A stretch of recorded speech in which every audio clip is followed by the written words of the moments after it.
ஒரு சின்ன ஒரு விஷயம். நம்மளுடைய தமிழ்நாட்டுடைய மரம் அப்படின்னு பார்த்தோம்னா பனைமரம்.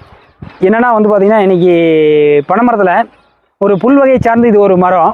இதில் ஒரு சின்ன விஷயம் என்ன அப்படின்னா வந்து இந்த மரம் வந்து ஆண் பெண் 2 வகையை சார்ந்தது. நம்ம எப்படி பார்த்திங்கன்னா ஆண் பெண் இருக்கிறோம் இல்லையா, அந்த மாதிரி இந்த மரத்தில் வந்து ஆண் பெண் அப்படிங்கிறது. நான் இந்த மரம் அடியில் நிற்கிறது பார்த்திங்கன்னா வந்து ஆண் மரம்.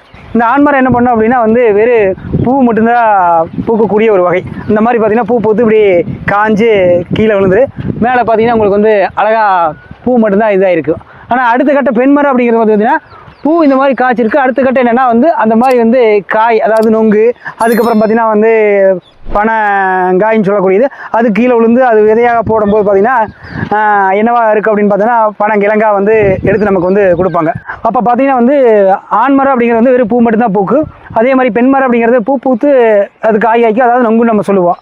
ஆக இந்த பனைமரம் அப்படிங்கிறது பார்த்திங்கன்னா இங்கே இருக்கக்கூடிய அந்த நம்ம கிராம பகுதியில் வந்து அதிகமாக இருந்து அப்படின்னா அதிகமான ஈரப்பதத்தை வந்து தக்க வச்சுக்கு. அது மட்டும் இல்லாமல் இந்த பனைமரம் அதிகமாக இருக்கக்கூடிய இடங்களில் வந்து பார்த்திங்கன்னா மழைகள் அதிகமாக வந்து பெய்யும்னு சொல்லி ஒரு ஆய்வு வந்து சொல்லியிருக்காங்க.